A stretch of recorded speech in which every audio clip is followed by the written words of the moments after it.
الحمد لله رب العالمين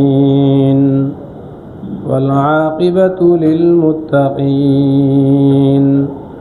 والصلاة والسلام على سيد الأنبياء والمرسلين وعلى آله وأصحابه أجمعين. أما بعد فأعوذ بالله من الشيطان الرجيم. بسم الله الرحمن الرحيم. من كان يريد الدنيا وزينتها من كان يريد الحياة الدنيا وزينتها نوفي إليهم أعمالهم فيها وهم فيها لا يبخسون. أولئك الذين ليس لهم في الآخرة إلا النار وحبط ما صنعوا فيها وباطل ما كانوا يعملون. وقال النبي صلى الله عليه وسلم: ألا وإن في الدنيا ملعونة وملعون ما فيها إلا من ذكر الله ومن والاه، أو كما قال النبي صلى الله عليه وسلم: آمنت بالله صدق الله مولانا العظيم وصدق رسوله النبي الكريم ونحن على ذلك لمن الشاهدين والشاكرين والحمد لله رب العالمين. اللهم صل على محمد وعلى آل محمد كما صليت على إبراهيم وعلى آل إبراهيم إنك حميد مجيد.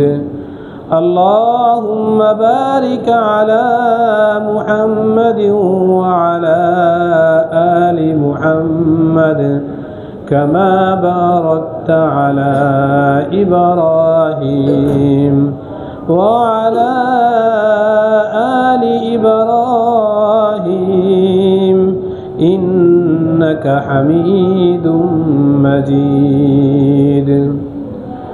हर तमन्ना दिल से रुखसत हो गई हर तमन्ना दिल से रुखसत हो गई अब तू आजा अब तू खलवत हो गई अब तू आजा अब तू खलवत हो गई وهو معكم أينما كنتم وهو معكم أينما كنتم ألم يعلم بأن الله يرى. قالوا سبحانك لا علم لنا إلا ما علمتنا إنك أنت العليم الحكيم.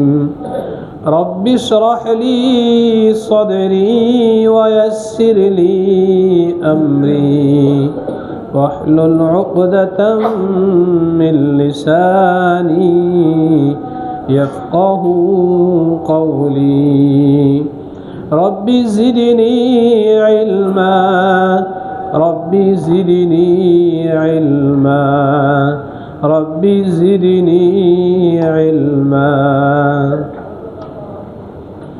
الحمد لله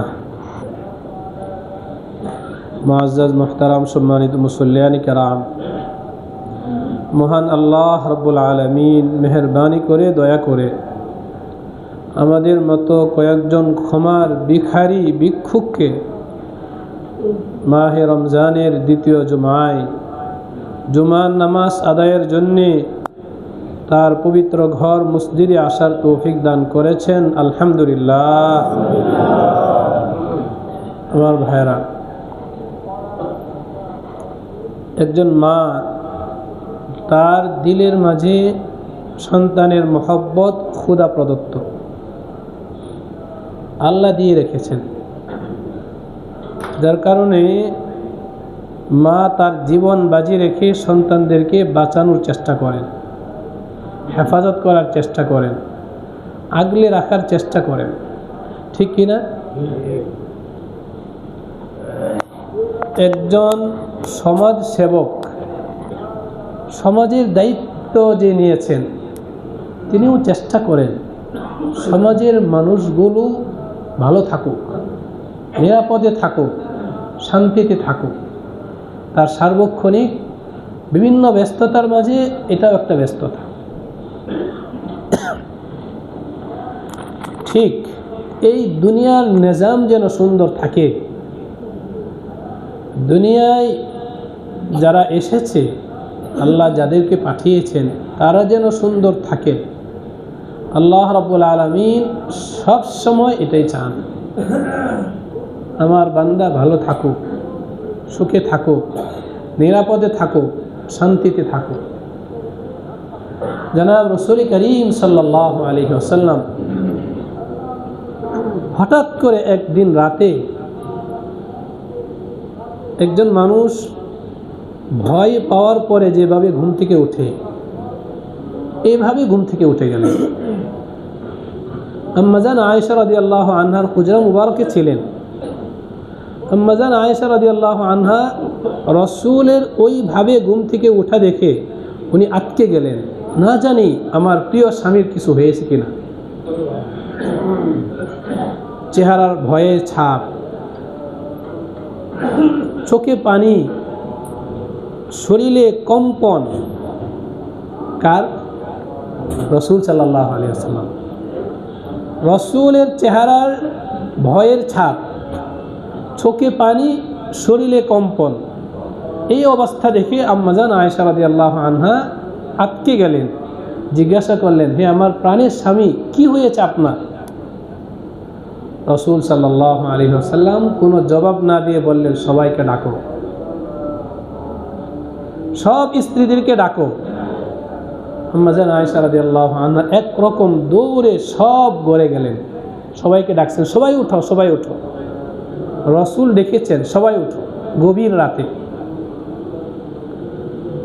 সবাই আসছেন রাসূলের কাছে। রাসূল ওই যে চেহারা, শরীরে কম্পন, চেহারায় আতঙ্কের ছাপ, চোখে পানি। আজওয়াজুল মুতাহহারাত উম্মাহাতুল মুমিনিন সবাই রাসূলের সামনে এসে জিজ্ঞাসা করলেন, হে আমাদের প্রাণের স্বামী, আপনার কি হলো বলেন। রাসূল উত্তর না দিয়ে বললেন, সবাই ওযু করে নামাজে দাঁড়াও, সবাই ওযু করে নামাজে দাঁড়াও, তাহাজ্জুদ নামাজে দাঁড়াও, নামাজ পড়ো, আর তোমাদের কিয়ামত পর্যন্ত আনেওয়ালা সন্তানদের জন্য চোখের পানি ফেলে দোয়া করো, আল্লাহ যেন এদেরকে হেফাজত করেন।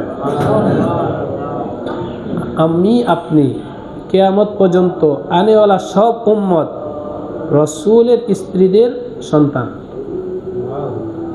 তারা হলেন আমাদের মা। নবীর স্ত্রী উম্মতের মা। কোরআনে কারীমে আল্লাহ বলছেন, ওয়া আজওয়াজুহু উম্মাহাতুকুম, নবীর স্ত্রীরা হলো তোমাদের মা। তো নামাজে দাঁড়াইলেন, কান্নাকাটি করে দোয়া করলেন, হে আল্লাহ, আপনি আমাদের সন্তানদেরকে হেফাজত করেন।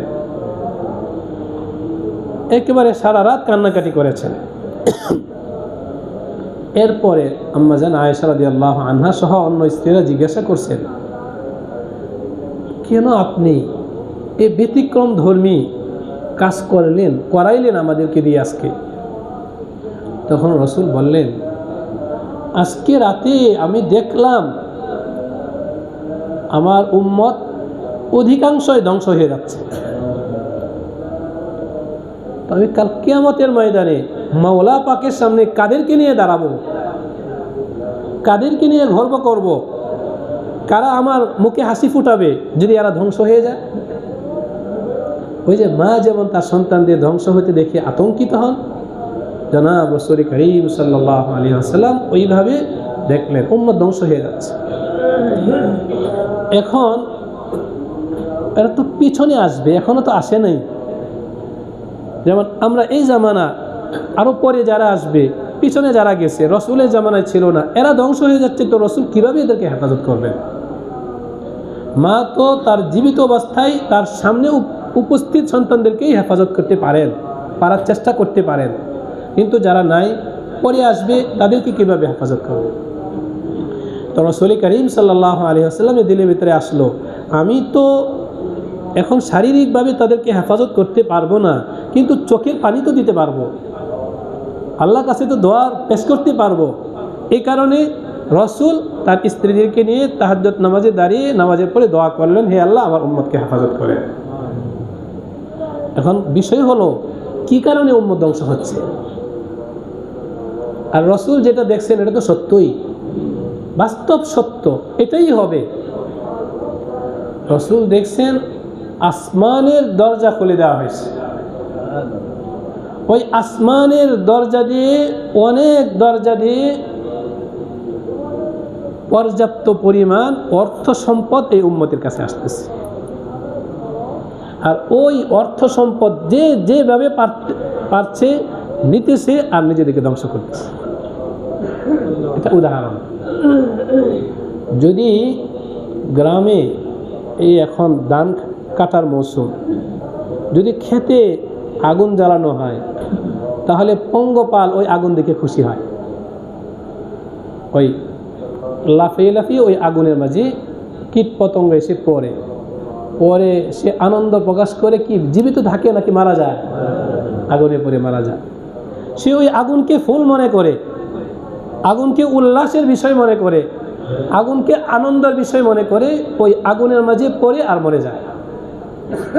রাসূল বলছেন, যখন আসমান থেকে এই অর্থ সম্পদ আসতেছে, আমার উম্মত না জেনে না বুঝে ওই অর্থের দিকে অন্যায়ভাবে হাত বাড়িয়েছে, পা বাড়িয়েছে, তো ওই অর্থ সম্পদ তাদেরকে ধ্বংস করে দিচ্ছে। এই কারণে রাসূল কান্নাকাটি করছে। আমার ভাই, গতকালকে তারাবির আগে সূরাতুল হুদের 2টি আয়াত তেলাওয়াত করেছিলাম। ওই আয়াত থেকে আমার জেহেনে আসলো আলোচনাগুলো আমরা করি আমাকে বাঁচানোর জন্যে। আলোচনা শোনার দ্বারা যদি আমরা বাঁচতে পারি, তো এটাই হলো সফলতা। এই কারণে করা। আল্লাহ রাব্বুল আলামিন বলেন, মান কানা ইউরিদুল হায়াতাদ দুনিয়া ওয়া যিনাতাহা নুওয়াফি ইলাইহিম আ'মালাহুম ফিহা ওয়া হুম ফিহা লা ইউবখাসুন أولئك الذين ليس لهم في الآخرة إلا النار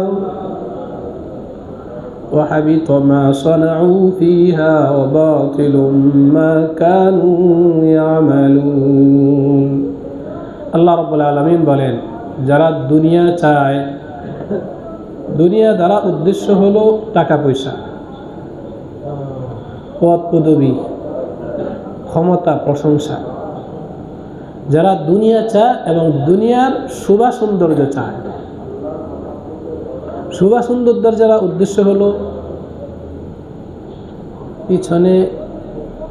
পিছনে গার্ড দেওয়ার মতো ব্যক্তি থাকবে, যেখানেই যা সাথে গাড়ি থাকবে, অন্য প্রোটোকল দেওয়ার জন্যে, এটাকে পছন্দ করে।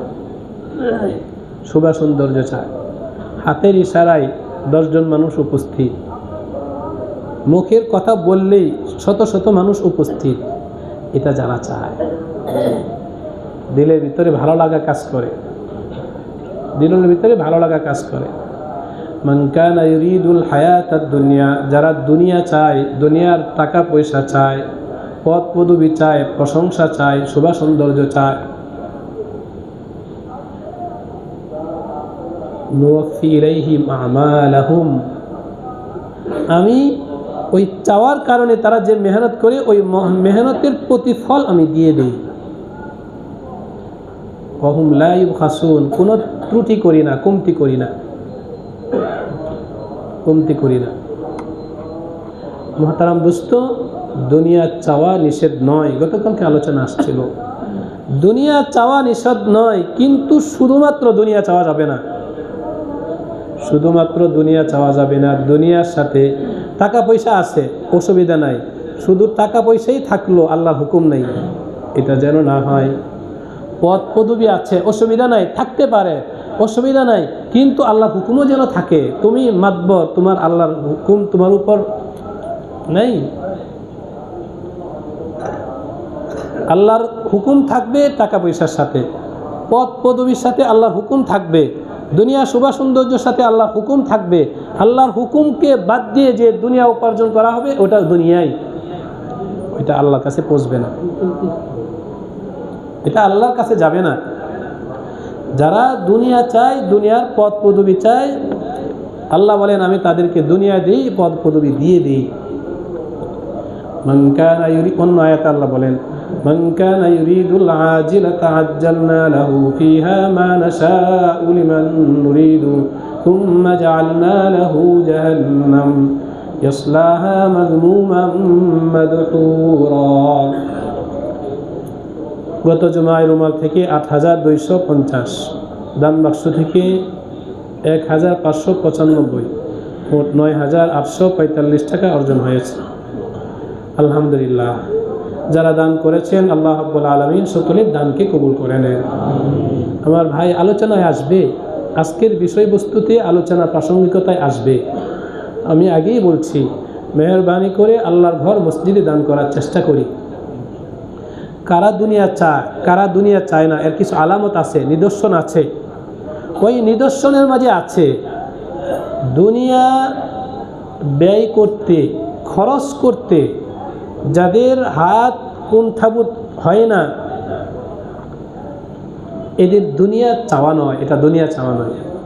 একজন ফকির আসছে, আমাকে কিছু দেন, আমি পকেটে হাত দিয়ে পকেটে হাতে যা আসছে সব দিয়ে দিচ্ছি, এই লোক দুনিয়াদার না। একজন সামনে কেউ কোনো একটা প্রয়োজন পেশ করলো, আমার এই প্রয়োজন, ঠিক আছে ভাই আমি প্রয়োজনটা পূর্ণ করে দেব, এটা তো এই লোক দুনিয়াদার নয়। দুনিয়াদার হওয়ার আলামত, দুনিয়াদার কারা নয়, এর কিছু আলামত আছে, কোরআন হাদিসেই আছে, এগুলো আলোচনা হবে ইনশাআল্লাহ। এই কারণে আমার ভাইয়েরা, আল্লাহর ঘর মসজিদে দান করার চেষ্টা করি। আপনারা জানেন, আমরা সবসময় বলি আমাদের এই মসজিদ এই সীমিত পরিসরে আপনাকে আমাকে দিয়েই এই মসজিদ পরিচালিত হচ্ছে। আপনাদের দান, আপনাদের মহব্বতের দান দিয়ে আমাদের এই মসজিদ পরিচালিত হয়ে আসছে। মাহে রমজানে এর খরচ অনেক বেশি, তো মাহে রমজানের খরচ যেন সহজেই সংগ্রহ হয়ে যায়, এই কারণে প্রত্যেকেই অন্য সময় যা দান করি তার চেয়ে একটু হাত খুলে দান করার চেষ্টা করি। আল্লাহ রাব্বুল আলামিন তৌফিক দান করেন। আমার ভাইয়েরা, দুনিয়া, আল্লাহ বলেন মান কানা ইউরিদুল আজিলাতা আজ্জালনা লাহু ফিহা মা নাশাউ লিমান নুরিদু থুম্মা জাআলনা লাহু জাহান্নাম। যারা আজিলা চায়, দুনিয়া চায়, আমি আজ্জালনা লাহু, দুনিয়ায় তাকে দিয়ে দেই, লিমান নুরিদু থুম্মা জাআলনা লাহু জাহান্নাম, এরপর আমি তাকে জাহান্নামী হিসেবে বানাই। যে দুনিয়ার পিছনে মেহনত করে, মহজ দুনিয়ার পিছনে মেহনত করে, আল্লাহ তাকে দুনিয়া দেন আর তার শরীর তাকে জাহান্নামের উপযুক্ত বানায় দেন। নাউযুবিল্লাহি মিন যালিক। আলোচনা সংক্ষেপ করছি। দুনিয়াদার কে দুনিয়া চায়, এর আলামত হলো যার টাকা পয়সা উপার্জন করতে গিয়ে কিংবা পদ সংগ্রহ করতে গিয়ে আল্লাহর হুকুম লঙ্ঘিত হয়, ওই ব্যক্তি দুনিয়া চায়। আবার বলছি, টাকা পয়সা উপার্জন করতে গিয়ে যার আল্লাহর হুকুম লঙ্ঘন হয়, ওই টাকা পয়সা উপার্জনকারী ব্যক্তি দুনিয়াদার, এ দুনিয়া চায়, আখিরাত চায় না। কারণ আখিরাত চাইলে তার আল্লাহর হুকুম লঙ্ঘন হবে না। এখানে সে আখিরাত যদি তার সামনে থাকে, তার জীবন চলে যাবে, এরপরেও সে আল্লাহর হুকুম লঙ্ঘন করবে না। এখন আমরা খেয়াল করি, আমি যে টাকা উপার্জন করছি, এই টাকা উপার্জন করার ক্ষেত্রে আল্লাহর হুকুম অনুযায়ী করতেছি নাকি আল্লাহর হুকুম বিসর্জন দিয়ে করছি? যদি আল্লাহর হুকুম মেনে আমার টাকা উপার্জন হয়, এটা দুনিয়া নয়, এটা আখিরাত। কারণ এখানে আল্লাহর হুকুম পালন আছে। আর যদি আল্লাহর হুকুম লঙ্ঘন হয়, অন্যের প্রতি জুলুম করা আল্লাহ নিষেধ করেছে। আমার টাকা উপার্জন করার ক্ষেত্রে অন্যের প্রতি জুলুম হয়েছে, ওই টাকা দুনিয়া। আমার টাকা উপার্জন করতে গিয়ে পর মহিলার সাথে কথা বলতে হয়েছে, নাজায়েজ কাজ করতে হয়েছে, উপার্জন যদিও হালাল, এটা দুনিয়া। আমার টাকা উপার্জন করতে গিয়ে অন্যায় স্বাক্ষর দিতে হয়েছে, এটা দুনিয়া।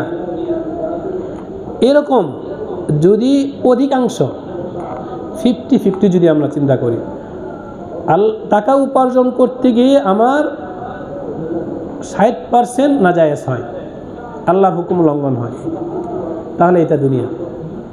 আর যদি এর নিচে আসে, তাহলে আল্লাহর কাছে প্রার্থনা করলে আল্লাহ মাফ করে দিতে পারেন। হবেই, বান্দা হিসেবে আমি আপনি দুর্বল, আল্লাহর হুকুম লঙ্ঘিত হবে, কিন্তু এর মাত্রা 50% কম হতে হবে, এর বেশি না। যারা চোখ বন্ধ করে, জায়েজ না জায়েজের কোনো পরোয়া করে না, চোখ বন্ধ করে টাকা উপার্জন করে, এরা দুনিয়া। মান কানা ইউরিদু দুনিয়া হায়াতাদ দুনিয়া ওয়া জিনাতাহা, এই আয়াতের অন্তর্ভুক্ত এরা হবে। ক্ষতি কি? ক্ষতি হলো, আল্লাহ বলেন দুইটা ক্ষতি। উলাইকাল্লাযীনা লাইসা লাহুম ফিল আখিরাতি ইল্লান নার, দুনিয়া তারা পাইল, আর এদের জন্য আখিরাত বরাদ্দ হলো, আখিরাতের জাহান্নাম বরাদ্দ হলো। নাউজুবিল্লাহ। ব্যাংক ব্যালেন্স করছি আখিরাত জাহান্নাম সাজানোর জন্যে, আল্লাহ আমাদের সবাইকে হেফাজত করে। বাড়ি গাড়ি করছি জাহান্নামকে সাজানোর জন্যে, আল্লাহ আমাদেরকে হেফাজত করে। আমাকেই বাঁচাইতে হবে। আমার দায়িত্ব আপনি নেবেন না, আপনার দায়িত্ব আমি নেব না। মুহতারাম দোস্ত, আল্লাহ কোরআন স্পষ্ট বলে দিয়েছে, উলাইকাল্লাযীনা লাইসা লাহুম ফিল আখিরাতি ইল্লান নার, আখিরাতে জাহান্নাম ছাড়া এদের কোনো গতি নেই। এক নম্বর বিষয়। দ্বিতীয় নম্বর যে বিষয়টা, এটা গুরুত্বপূর্ণ, ওয়াহাবিতা মা সানাউ ফিহা ওয়া বাতিলুম মা কানু ইয়ামালুন। ওই ব্যক্তি, এক নম্বর কথা হলো, আল্লাহ রাস্তায় দান করে না, দ্বীনি কাজে দান করবে না, সব নিজের জন্য খরচ করবে, অন্যায় কাজে খরচ করবে। আর যদি কখনো আল্লাহ রাস্তায় দান করে, আল্লাহ বলেন তোমার এই দান আমি গ্রহণ করলাম না। নাউজুবিল্লাহ। এই দান আমি গ্রহণ করব না। ওয়াহাবিতা মা সানাউ ফিহা বাতিলুন, বাতিল, এই দান গ্রহণীয় না। সব অনুদান সবাই নেয় না, আল্লাহও এত সস্তা না সবারটা নেবেন।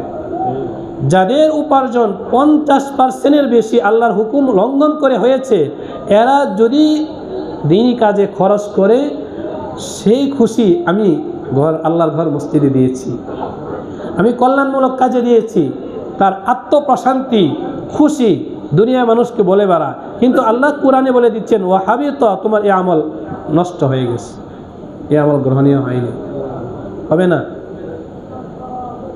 এদের আমল, এদের দান সৎকার, এদের নেক কাজ, এগুলো গ্রহণীয় হবে না। আত্মীয় স্বজনকে দান করলো, এই দান, এটা নষ্ট দান। দ্বীনি কাজে দান করলো, এই দান ক্ষতিকর, এই দান আরো ক্ষতি করবে। সুতরাং আমার ভাইয়েরা, ওই যে রসুল যে আশঙ্কা করেছেন আমার উম্মত ধ্বংস হয়ে যাচ্ছে, দুনিয়াকে জায়েজ না জায়েজ বিভিন্নভাবে গ্রহণ করার কারণে আমার উম্মত ধ্বংস হচ্ছে, আমরা যেন ওই ধ্বংস থেকে বেঁচে থাকি। খবরদার, দুনিয়াতে চলতে গেলে আমাদের উপার্জনের দরকার আছে, কিন্তু আজ থেকে আমরা সিদ্ধান্ত নেই টাকা উপার্জন করতে গিয়ে আল্লাহর হুকুম আমি লঙ্ঘন করব না। পারবো না ইনশাআল্লাহ ভাই? ইনশাআল্লাহ। তাহলে আমার ওই অর্থ আমার জন্য জান্নাত হবে, আমার ওই বাড়ি আমার জন্য আরামের জায়গা হবে, আমার সন্তান আমার জন্য আনন্দের হবে, আমার সব কিছু আমার জন্য দুনিয়াতে প্রশান্তির কারণ হবে, আর ব্যতিক্রম হলে সব কিছু আমার জন্য অশান্তির কারণ হবে। আল্লাহ আমাদের সবাইকে হেফাজত করে। এই আলোচনা থেকেই আমি দ্বিতীয় পয়েন্টে যাচ্ছি। আমার ভাইয়েরা, যারা টাকা উপার্জন করতে গিয়ে আল্লাহর হুকুম লঙ্ঘন করে এরা সম্পদের হক আদায় করতে পারে না। আল্লাহ এদেরকে তৌফিকই দেন না, বরং সম্পদকে তাদের কাছে দুনিয়ার সবচেয়ে আগ্রহের বিষয় বানায়া দেন, সবচেয়ে আগ্রহের বিষয় বানায়া দেন। দুই হাতে ধরে রাখার মতো অবস্থা হবে। যে সম্পদ উপার্জন করা হয়েছে আল্লাহর হুকুম লঙ্ঘন করে, এরা আল্লাহর সম্পদের হক আদায় করতে পারে না। যে ব্যক্তি আল্লাহর হুকুম মেনে সম্পদ উপার্জন করে আর যে ব্যক্তি আল্লাহর হুকুম লঙ্ঘন করে সম্পদ উপার্জন করে, দুইজনকে একসাথে দাঁড়ানোর পরে যদি পরীক্ষা করা হয়, তাহলে আল্লাহর হুকুম মেনে যে সম্পদ উপার্জন করেছে সে পাস করবে, আর যে লঙ্ঘন করেছে সে ফেল করবে। এটা নিজামে এলাহি, আল্লাহ রাব্বুল আলামিন এই সিস্টেমটাই করে রাখছেন। আল্লাহর পছন্দের যে তাকে ফাঁস করায় দিবেন, এটা দুনিয়ারও নিজাম। আমি যাকে পছন্দ করি তাকে আমি আগে বাড়ায় দিব, আমি যাকে পছন্দ করি না তাকে আমি পিছনে হটাবো। এটা দুনিয়ার নিজাম। ঠিক আল্লাহ রাব্বুল আলামিনের নিজাম হলো, সম্পদ উপার্জনের ক্ষেত্রে তুমি আমার হুকুম লঙ্ঘন করেছ, তুমি সম্পদের হক আদায় করতে পারবে না। আর ওই সম্পদ কোরআন বলে, والذين يكنزون الذهب والفضة ولا ينفقونها في سبيل الله فبشرهم بعذاب أليم। যারা স্বর্ণ রূপা জমা করে, ওয়ালা ইউনফিকুনাহা ফি সাবিলিল্লাহ, আর আল্লাহর পথে এই সম্পদ এই স্বর্ণ রূপা খরচ করে না, তাদেরকে মর্মন্তুদ শাস্তির সুসংবাদ শোনাও। ইয়াউমা ইউহমা আলাইহা ফি নারি জাহান্নাম। এই জমাকৃত সম্পদকে জাহান্নামের আগুনে পোড়ানো হবে। জমাকৃত স্বর্ণরূপাকে জাহান্নামের আগুনে জ্বালানো হবে। লোহার শলাকা যেভাবে আগুনে জ্বালানো হয়, এই জমাকৃত সম্পদকে জাহান্নামের আগুনে জ্বালানোর পরে ইয়াউমা ইউহমা আলাইহা ফি নারি জাহান্নাম ফাতুকওয়া বিহা জিবাহুহুম, এর দ্বারা তাদের কপালে সেক দেওয়া হবে। নাউযুবিল্লাহ। ওয়া জুনুবুহুম, তাদের পিঠে ছেক দেওয়া হবে। ওয়া যুহুরুহুম, তাদের পার্শ্বে ছেক দেওয়া হবে। আর বলা হবে হাদা মা কানাসতুম লিআনফুসিকুম। উপহাস করে ওই লোহার শলাকাই বলবে, জানো আমি কে? হাদা মা কানাসতুম লিআনফুসিকুম, আমি হলাম তোমার ওই সম্পদ, যে সম্পদ তুমি আল্লাহর হুকুম লঙ্ঘন করে জমা করেছিলে। হাদা মা কানাসতুম, আমি হলাম ওই সম্পদ যা তুমি জমা করেছিলে, যার হক তুমি আদায় করো নাই, আমি হলাম ওই সম্পদ। কতদিন পর্যন্ত এই শেখ দেওয়া হবে? সূচনা হবে, শেষ নাই। আল্লাহ আমাদের সবাইকে হেফাজত করে। এই শাস্তি শুরু হবে, এই শাস্তি শেষ হবে না। আর এই শাস্তি মুহতারাম দোস্ত দুনিয়ার আগুনে জ্বালানো হবে না, এ তো জাহান্নামের আগুনে জ্বালানো হবে। আনা কানজুকা ওয়া আনা মালুকা, হাদিসের শব্দ। হাদিসে রাসূল বলছেন, ওই সম্পদ বলবে আনা কানজুকা, আমি তোমার ব্যাংক, আমি তোমার ব্যালেন্স, আমি তোমার জমানো সম্পদ, আমি তোমার হক অনাদায়ী সম্পদ, হক অনাদায়ী সম্পদ। এই কারণে রাসূল বলেন, ইন্না হাদিদ দুনিয়া লাউ কানাতিদ দুনিয়া তাদিলু ইনদা জানাহা বাউদাতিন, এই দুনিয়ার অর্থ সম্পদ যদি একটি মাছির ডানা পরিমাণ মূল্য থাকতো, এই দুনিয়ার অর্থ সম্পদ যদি একটি মাছির দানা পরিমাণ মূল্য থাকতো, মা সাকাল্লাহু কাফিরাম মিনহা শারবাতা মাইন, তাহলে আল্লাহ রাব্বুল আলামিন কোনো কাফেরকে এক ঢুক পানি পান করার সুযোগ দিতেন না। কারণ সম্পদশালী জিনিস আল্লাহ কাফেরকে দেবেন, আল্লাহর অমান্যকারী ব্যক্তিকে দেবেন না। মা সাকাল্লাহু কাফিরাম মিনহা, কোনো কাফেরকে মাছির দানা পরিমাণ মূল্য যদি এই দুনিয়া এবং দুনিয়ার সব কিছু হতো, তাহলে কোনো কাফেরকে এক ঢুক পরিমাণ পানি পান করতে আল্লাহ দিতেন না। এর মানে এই পুরা দুনিয়া আল্লাহর কাছে হিচ, কোনো কিছুই না, তুচ্ছ তুচ্ছ। রাসূল অন্য জায়গায় বলছেন আদ-দুনিয়া মালউনাতুন, দুনিয়া পুরাটাই অভিশপ্ত, দুনিয়া পুরাটাই অভিশপ্ত। এই অভিশপ্ত জিনিসের জন্য মুসলমান হুমড়ি খেয়ে পড়ছে, মুসলমান দিন রাতকে একাকার করতেছে। এই তুচ্ছ জিনিসের জন্য মুসলমান তার জীবনকে বাজি রাখতেছে। মৃত্যু সামনে, ভয় আছে, এরপর আমার টাকা উপার্জন করা দরকার।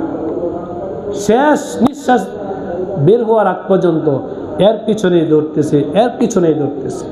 আমার ভাইয়েরা, দুইটা মেসেজ আসলো। এক নম্বর বিষয় হলো, খবরদার টাকা উপার্জন করার ক্ষেত্রে যেন আল্লাহর হুকুম লঙ্ঘন না হয়। যদি কখনো হয়, তাহলে আজকের জুমা থেকে যেন সবক নেই, এই টাকা আমাকে কষ্ট দিবে, এই টাকা অবশ্যই কষ্ট দিবে, অবশ্যই কষ্ট দিবে, এটা পেরেশানির কারণ হবে, এটা ভোগ করতে পারবো না, ভোগ করার সুযোগ নাই। আল্লাহর হুকুম লঙ্ঘন করে যে টাকা জমানো হয়েছে, ওই টাকা লিখে রাখেন, ওইটা ভোগ করতে পারবেন না। কি করবেন? জমা করবেন। জমা গোনা যাবে, দেখা যাবে, কিন্তু কি করা যাবে না? ভোগ করা যাবে না। তাহলে কি ফায়দা? যে অর্থ সম্পদ আমি ভোগ করতে পারবো না, এর জন্য আমার শরীরে রক্ত কি পানি করার কি দরকার? সুতরাং যখনই আল্লাহর হুকুম লঙ্ঘন হবে টাকা উপার্জন করার ক্ষেত্রে, মুসলমান তুমি আল্লাহর কাছে নত হও, মস্তক অবনত করে বড় আল্লাহ ভুল হয়ে গেছে, মাফ করে দেন, আল্লাহ ভুল হয়ে গেছে, মাফ করে দেন। হতে পারে, হতে পারে শয়তান বিপদে নিতে পারে, কিন্তু আমাদের করণীয় হলো আমরা যেন বুক না ফুলে, আরে আমি তো অনেক টাকা উপার্জন করলাম। তুমি কত টাকা উপার্জন করছো এটা দেখার বিষয় না, আল্লাহ হুকুম লঙ্ঘন করেছে কোনটা দেখো। যদি লঙ্ঘন হয়,